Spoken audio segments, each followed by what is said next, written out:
Bueno, y continuamos con más acá en el octavo mandamiento y antes de irnos a corte quedamos con la pregunta del millón de la noche. Si va a subir o no. Si va a subir o no la tarifa. Hay que explicarle a la gente, ¿verdad? Vamos a ver, todos nos dimos cuenta, porque lo dijeron ustedes mismos en conferencia de prensa, que la ARECEP tramita de oficio un aumento que estaría cercano al 8% en los recibos de electricidad. Y todo el mundo se nos paró el pelo ahí, ¿verdad? Y en la conferencia del miércoles anterior, doña Laura le dice a usted, don Marco, directamente, ¿pero cómo? Explíquenos cómo es eso. Y nosotros quisiéramos también que usted nos ampliara ese detalle. ¿Es posible hacer eso?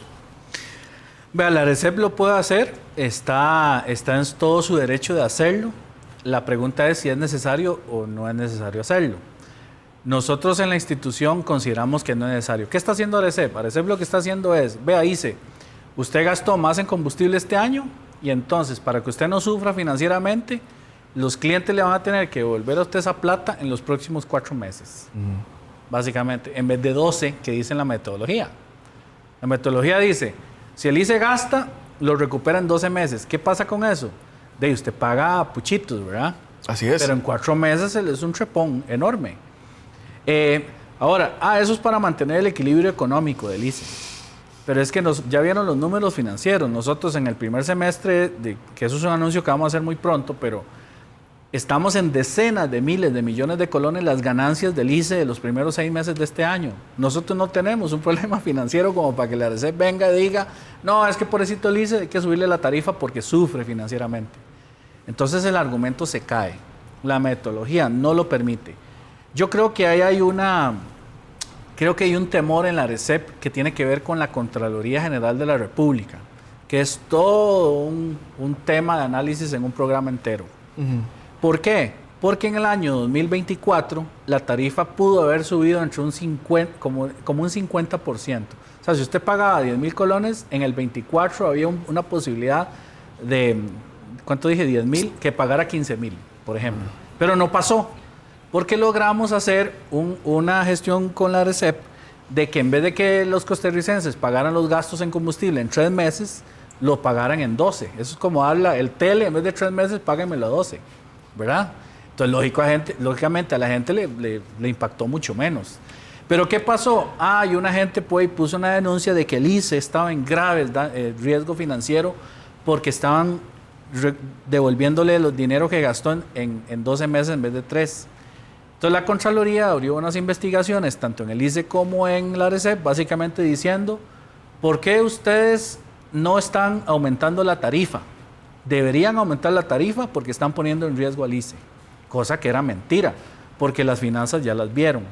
Entonces ahora puede ser que la ARECEP esté diciendo, mejor hago este aumento de oficio, porque después la Contraloría me va a caer con una investigación de que por qué yo estoy dándole esa carga al ICE financiera. En otras palabras, la Contraloría no quiere que a usted le baje la luz con las estrategias que nosotros hagamos, entonces es mejor ir a hacer investigaciones porque eso es muy raro, que usted no suba la luz si está teniendo gastos. Ahora bien, pero la ARECEP, digamos que actúa dentro de un marco legal que, como usted nos explicaba al inicio, le permite hacerlo. La pregunta aquí es, porque fue parte de lo que yo le entendía a la presidenta que le dio como la instrucción directa a usted, ¿y se va a poder parar eso? ¿Se va a poder revertir con los argumentos técnicos necesarios para que la ARECEP entienda que es innecesario ese aumento cercano al 8%? Ese aumento se puede detener porque hay una audiencia pública. Una audiencia pública es, si usted tiene quejas, hable ahora o calle para siempre. Básicamente es eso. Ahorita está abierto. Nosotros vamos a presentar una queja diciendo no estamos de acuerdo. La estamos justificando con el equipo técnico, legal y financiero para oponernos a ese aumento. Sin embargo, la decisión es absolutamente del seno de la ARECEP. Soberano de la ARECEP. Entonces, ¿se puede parar? Sí. ¿Qué va a pasar? Probablemente se mantenga el aumento por parte de la ARECEP. ¿Y ese aumento le estaría impactando a la gente a partir de qué mes? A partir del 1 de septiembre. ¿Y será cercano al 8%? El 8% es es que hay diferente, la tarifa que calcula ARECEP después se tiene como que desgranar. Entonces, nosotros hicimos un cálculo preliminar el mismo día que salió eso y calculamos un aumento para los clientes del ICE, porque también está Copelesca, Copeguanacaste, ¿verdad? Para nuestros clientes como un 4.5% de aumento entre septiembre y diciembre. Y eso podría continuar, digamos, para el otro año, de cara al 2027 también. Sí, porque si la Arecep hace el mismo razonamiento, Claro. y vamos a hablarlo en términos muy populares, si la pega ahora, ¿por qué no la puede pegar en el 2027? Sí, vea, esa es una gran pregunta. Lo que yo sí puedo hablar es de lo que estamos haciendo nosotros para el próximo año. Vean, el próximo año tenemos más uso de combustible, porque en verano no recuperamos, algunos de los embalses no se recuperan bien, ¿verdad? Por ejemplo, Pirris, que está aquí en el centro, las plantas que están aquí en el río Virilla tampoco generan suficiente, en fin, tenemos un desbalance. Eso se cubre con generación térmica. Para el otro año tenemos una expectativa de generación térmica bastante grande y también estamos incorporando plantas térmicas de alquiler, porque esa demanda máxima, si no tenemos agua en los embalses y no hay viento o lo que sea, siempre prevemos lo peor, tienen que entrar las plantas de diésel y búnker para poder llegarle a ese pico, ¿verdad? El pico de las 6:30 de la tarde, donde todo el mundo prende, cocina, a eso es lo que nosotros no nos deja dormir tranquilos. Estamos alquilando esas térmicas y tienen un costo, es grande, es un costo grande. Entonces, estamos viendo para el otro año un gasto considerable en combustible, alquiler y eventualmente importaciones de energía. Pero lo que estamos haciendo es, estamos trabajando en una estrategia para que no le impacte el bolsillo de los costarricenses. Parte de esa estrategia pasa por, dejemos las mismas tarifas que tenemos hoy, ¿verdad? Y algunas decisiones de mantenimiento de plantas que tenemos para el próximo año, estamos analizándolas. Todo eso lo vamos a comunicar oportunamente. En otras palabras, porque ya los mareé a todos, es temprano para decir si va a subir o no la luz el otro año. Claro. Lo que pasa es que, vamos a ver, estamos a horas de la conferencia de prensa de doña Laura y me imagino que mañana le va a preguntar a usted de qué se ha logrado hacer para tratar de evitar eso. Usted le va a explicar algo similar. Exacto, vean, imagínense lo que es que usted tenga que calcular una tarifa eléctrica con base en lo que va a llover el otro año, en cuánto viento va a hacer. Eso es muy difícil. Entonces, conforme más nos vamos acercando a enero del otro año, más certeza tenemos de los modelos hidroclimáticos, que ahí en el ICE hay un equipo fenomenal, estupendo, de gente que calcula, que ve el futuro, digámoslo así, ¿verdad? Ellos dan las predicciones y las predicciones se vuelven más precisas conforme avanzamos en año. Nosotros tenemos que empezar a dar esas noticias de tarifas por ahí de septiembre, octubre, que es cuando ya se tienen todos esos cálculos y se mandan a la Arecep. Nosotros vamos a armar una estrategia para impactar lo mínimo posible al usuario, al cliente de nosotros y de las empresas eléctricas.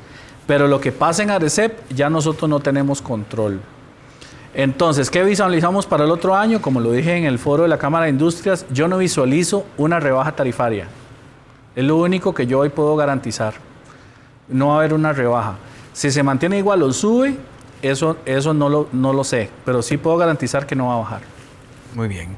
Iniciamos con las preguntas que tenemos de las personas. Voy a hacer una pregunta que se está repitiendo mucho y que don Álvaro Meollo dice que le obstruye a la hora de tomar las fotos de los atardeceres. Dice que si hay algún proyecto para hacer el sistema eléctrico subterráneo, están preguntando muchas personas. Ajá. Tenemos a don José Brenes, también a doña Joana Arce. ¿Hay algún proyecto? Porque obviamente el tema eléctrico, los cables que vemos siempre en las calles y en todo lado acá en Costa Rica siempre es un temita. Vea, muchísimas gracias por la pregunta. A mí también me incomodan mucho, ¿verdad? Y siempre mi familia me pasa reclamando eso. Los cables que están ahí, la mayoría no son del ICE. La mayoría son de empresas de telecomunicaciones, que ustedes las conocen, y en el país existen más de 200 empresas de telecomunicaciones, cableras, que dan internet, fibra óptica, etc. Entonces lo que pasa es que en los postes, nosotros como dueños de la postería, Fuerza de Luz del ICE, no puede decirle que no a nadie. Si usted tiene una cablera, o usted, don Gilberto, tiene una cablera y va a poner un cable en un poste de Fuerza y Luz, yo no puedo decirle que no. Entonces, van poniendo cables tras cable, quiebra esa empresa, viene otra, o le ponen una entrada a su casa de cable y después no la retiran y se va acumulando. Ahora les dio por hacer unos rollos. Ah, sí, Sí, ve uno ahí amarrado. ¿Saben para qué son Feísimo. esos rollos? Esos rollos le meten carga al poste, pero esos rollos es por si hay un corte de esa fibra o lo que sea, ellos tienen repuesto ahí. Y lo cargan al poste. Y por eso no están pagando, porque lo que pagan son cientos de colones al mes por un poste.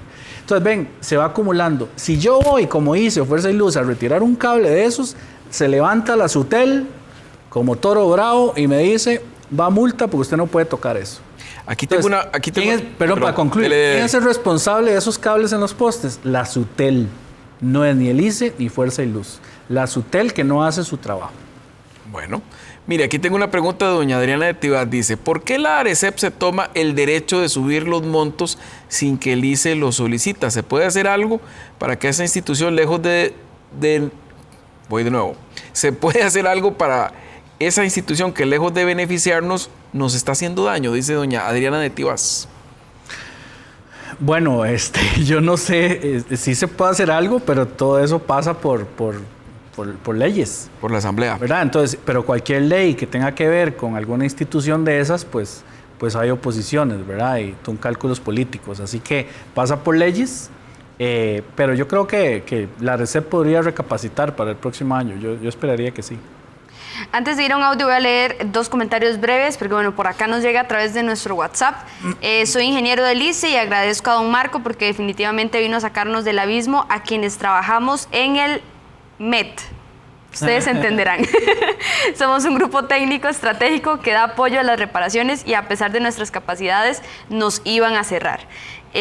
También dice que bueno saber que al menos una institución como el ICE tiene proyectos a corto plazo y largo plazo. Felicidades al jerarca y mis respetos por tan grande labor. Son algunos de los comentarios. Vamos a escuchar un audio que nos hacen llegar también a través de WhatsApp.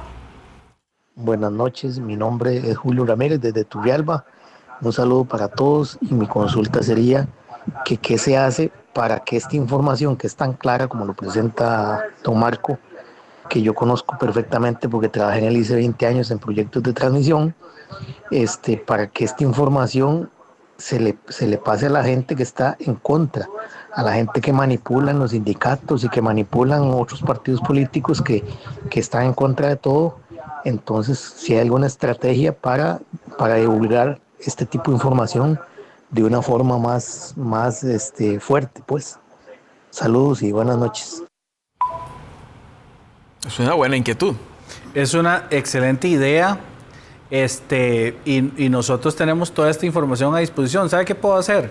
Lo que voy a hacer es hablar con los compañeros diputados de la fracción oficialista para que esta información la difundan en la Asamblea Legislativa. Yo creo que es importante y le tomo la sugerencia. Fíjese que ahora con la IA usted agarra esos datitos y la IA hasta le genera las pantallitas con sí, todo. Eso es más eficiente ahí. Mire, tengo aquí un comentario de YouTube. Dice, hola, saludos. Dice Heiner Asofeifa López. Hola, saludos y nos alegramos con los datos. Quiero consultar qué sucedió con el proyecto de Iquis y por qué fue gasto ese proyecto y de cuánto fueron las pérdidas del mismo, dice don Heiner Asofeifa López en YouTube. Bueno, eso es una gran pregunta. Yo en esa época estaba en otro lado. De aquí lo que pasó fue que no gestionaron bien a las comunidades indígenas. No se gestionó bien. Ellos son personas que tienen derechos sobre muchas de las tierras que iba a ocupar el proyecto y en mi criterio, en aquel momento, ya estoy hablando, ahora yo considero que es diferente, pero en aquel criterio no les dieron su lugar. Entonces, ¿qué pasó? Pues hubo mucha problemática social por eso y al final el proyecto pues no iba a ser factible construirlo. Entonces en el 2018 la presidenta ejecutiva de aquel entonces decidió cerrar el proyecto y cerrar el proyecto significa que todas las propiedades que se compraron, algunos túneles que se hicieron, inversiones en estudios, consultores, todo eso se fue al caño. Las pérdidas, por eso en el 2018 hubo pérdidas de 256.000 millones. Como unos 130.000 millones de esos 256.000 fueron por diquís. 130.000. 130.000 millones de colones el ICE tiró en aquel entonces a la basura. Y ustedes saben ¿de dónde salió toda esa plata? De los bolsillos de ustedes, porque eso se pasa a las tarifas, esas pérdidas. Qué dato ese de 130,000. Sí. Tenemos otro audio. Vamos a escucharlo. No, 1.700 a la final, a la derecha. Buenas noches, mi nombre es Rodrigo Bando y quisiera hacer una pregunta al panelista sobre cuánto es el resultado neto antes de las diferencias cambiarias por baja del tipo de cambio en los últimos 4 años. ¿Hubo realmente ganancia o es un efecto apalancado por las decisiones del gobierno central? Porque entonces el ICE no se ha salvado financieramente. Esa es una excelente pregunta. Vea, yo no le puedo decir eso porque tendría que desglosar los datos que tengo acá. Pero sí le puedo decir que hoy el ICE en cash, o sea, en efectivo, equivalentes de efectivo en bancos y en inversiones financieras, tiene más de 1 millón de millones de colones. Tiene fácilmente unos más de 1.000 millones de dólares digamos, en efectivo.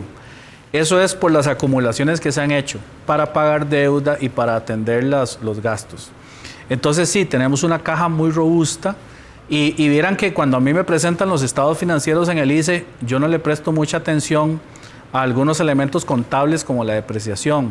Yo también soy crítico como usted. Yo me voy al efectivo y equivalente de efectivo, que es cuánta plata tengo en la cuenta, cuánta plata tiene mi tarjeta de débito. Si eso está sanito, yo estoy tranquilo. Y vieran que es muy saludable y es bastante grande. Tenemos electricidad y tenemos telecomunicaciones. En ambos negocios tenemos casi 1.000 millones de millones mil millones de millones de colones o sea, 1 billón de colones en caja. Aquí hay una pregunta también de Franklin Chavarría. Dice, en su momento con armonización, la incorporación de privados necesariamente podría significar una electricidad más barata para el consumidor, ¿o eso no se puede garantizar? Sí se puede garantizar porque hay competencia. Por ejemplo, se ha hablado en las discusiones de armonización que entonces si se hace una subasta hay colusión, etcétera. Imagínense que nosotros cuando hemos sacado concursos tenemos hasta 20 oferentes por un solo proyecto. Entonces ahí se matan. Hemos tenido tarifas de 5.5 centavos en solar. Tranquilo, don Marco. Que 5.5 centavos es un costo de electricidad muy bajo comparado con 12 centavos de bagazo, por ejemplo, que es un tema que últimamente ha estado ahí en la palestra, o por ejemplo 8 centavos del eólico. Entonces sí, podemos garantizar precios muy bajos con generación privada porque hay competencia.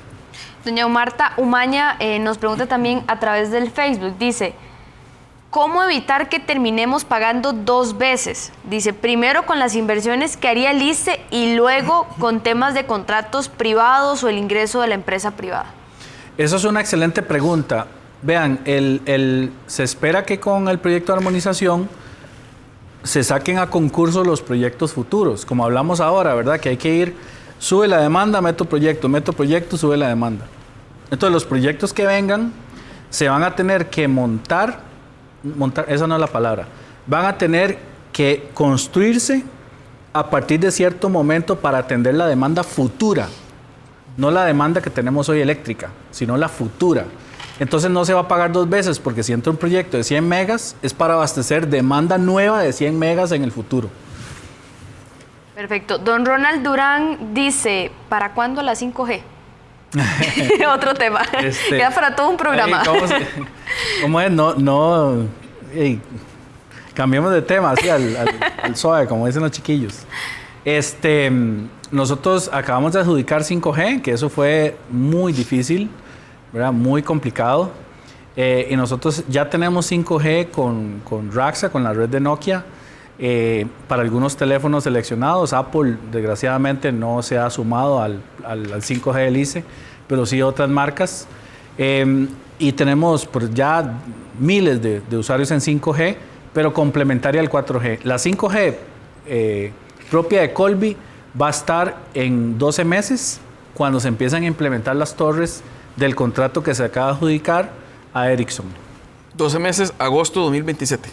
A mediados del otro año, si Dios quiere, sí. Ojalá antes, con etapas nuevas, pero vamos a irlo viendo. Vamos a escuchar otro audio que tiene una pregunta. Buenas noches. Mi nombre es Alexander Sequeira Castro. Mi pregunta es la siguiente. ¿Por qué con tanta planta eléctrica que tiene el ICE no funcionan al 100% todas? Y vean, yo le voy a decir a la persona que preguntó, yo estudié ingeniería eléctrica en la universidad y también tengo una maestría en eso, en ingeniería eléctrica. Y viera que explicar eso es complicado, pero lo voy a hacer lo más sencillo posible. Vea, las plantas no pueden operar al 100% porque si hay un incremento en la demanda eléctrica, por ejemplo, no se consume lo mismo a las 2 de la mañana que a las 6:30 de la tarde o a las 12 del día. Entonces siempre las plantas tienen que tener como un sobrante de capacidad para cuando va subiendo el consumo eléctrico, cuando se levanta la gente en la mañana, hace el desayuno, entonces las plantas van trabajando más fuerte. O tenemos una falla. ¿Qué pasa si se nos va una unidad de reventazón o una unidad de arenal o cachí? Otras plantas, si estuvieran al 100%, no podrían entregar esa energía que hace falta, entonces habría desabastecimiento. Entonces, el DOCSE, que es el despacho del ICE, del país, siempre tiene que manejar márgenes de seguridad para cuando hay fallas, cuando sube la demanda, para que todos siempre tengan luz en su casa, no les parpadee, etc. Entonces, esas reservas siempre son necesarias y por eso no se puede operar al 100%. ¿Cuáles sí operan al 100%? Las eólicas, las solares y las de filo de agua, porque esas no se puede almacenar la energía. Entonces esas sí, generalmente están al 100, pero las del ICE grandes no pueden generar al 100 porque ocupan estar disponibles por fallas. Entonces, el mayor consumo entonces lo tenemos siempre en la noche. En el final 6:30. 6:30, 7 de la noche, sí. Aquí sobre Uno pensaría que en las mañanas también hay un consumo alto, pero entonces no tanto. O sea, sí ha de ser representativo, pero no tanto como a las 6:30 de la noche. Influye mucho la temperatura, el uso de aires acondicionados, entonces en la mañana está fresquito, ¿verdad? La comida no es tan fuerte. Algunos desayunan cereal. Doña Gloria Umaña justamente pregunta por acá en el YouTube sobre el tema de las tarifas, que sí es cierto que hay una diferencia tarifaria dependiendo de la hora en la cual uno vaya a utilizar. Eso es, si ustedes tienen tarifa horaria en la casa, que yo les recomiendo que se unan a eso. Para entrar a eso tiene que consumir cierta cantidad para arriba para que sea efectivo. Eso es, por ejemplo, que en las noches, como de 8 de la noche a 6 de la mañana, la energía le cuesta 1/3 de lo que le cuesta el resto del día. Entonces vale la pena. Por ejemplo, mucha gente tiene la tarifa horaria, la puede pedir a la Fuerza y Luz o al ICE, y carga el carro en la noche, entonces le sale muy barato. Entonces sí, es cierto. Y las industrias y los comercios tienen tarifas diferenciadas. ¿Por qué? Porque a las 6:30 de la tarde la electricidad es más cara, porque es más escasa. En la madrugada, como hay tanto sobrante, es más barata. Por eso es que sí hay franjas horarias. Pero eso depende si usted tiene tarifa horaria. Si no tiene tarifa horaria, la tarifa es igual todo el día. O sea, tendría que las personas como ir, inscribirse en esta tarifa, cumplir con ese tope de consumo que habla usted. Tiene que haber un consumo mínimo. Un consumo mínimo, porque la gente que consume muy poquito, allá como mi mamá en Guapiles, que consume muy poquillo, no le sirve esa tarifa, porque no le hace mucha diferencia. Pero, por ejemplo, una casa en donde tengan secadora y tengan aires acondicionados y una serie de cosas, sí les sirve mucho, porque por ejemplo calientan agua en la madrugada, ese tipo de cosas. Claro. No, simplemente se pide, quiero tarifa horaria ahí en la... Luz Helena, ¿a usted le sirve eso? ¿A usted que tiene secadora y todos esos sí, exacto. Pero nosotros que vivimos más de noche que de día. Sí, exacto. Les saldría más barato. Sí. Perfecto. Tenemos otro audio para poder escuchar otra pregunta. Muy buenas noches. Le saluda Daniel Madrigal. La pregunta es para don Marco, es la siguiente. Hace varios años había un gran proyecto que era hacer una represa hidroeléctrica en el Río Grande de Térraba. ¿Todavía existe ese proyecto o están planteando alguno nuevo para esa zona para aprovechar ese caudal o lo que queda ahí para del Río Grande de Térraba? Una excelente pregunta y ya adelantamos un poco. Ese era el proyecto de Iquís. Claro. Que en las administraciones pasadas se dio por pérdida, se clausuró ese proyecto. Sin embargo, el ICE siempre sigue interesado, y yo personalmente me interesa mucho el sur. ¿Saben por qué el sur? Porque ahí no hay una sola planta de generación eléctrica, no hay. Y ahí llueve casi todo el año, entonces sería muy beneficioso para el país que podamos contar con una planta hidroeléctrica en el sur del país. Es muy difícil porque hay mucha oposición, ¿verdad? No estoy hablando de los compatriotas indígenas, sino ONGs y otros. Y vieran que esto, tal vez si me permiten, nos ha puesto a pensar en incluso energía nuclear en el futuro de Costa Rica, porque las hidroeléctricas no se pueden, porque esto, lo otro, la térmica hay mucha gente que no quiere, pero todo el mundo y todos nosotros seguimos consumiendo energía. Entonces vieran que hemos empezado a explorar otras fuentes de energía, incluyendo la energía nuclear. Entonces, si no podemos desarrollar nuestra energía autóctona, pues tenemos que buscar energía en otro lado. ¿Y esa nuclear podría ser en el sur?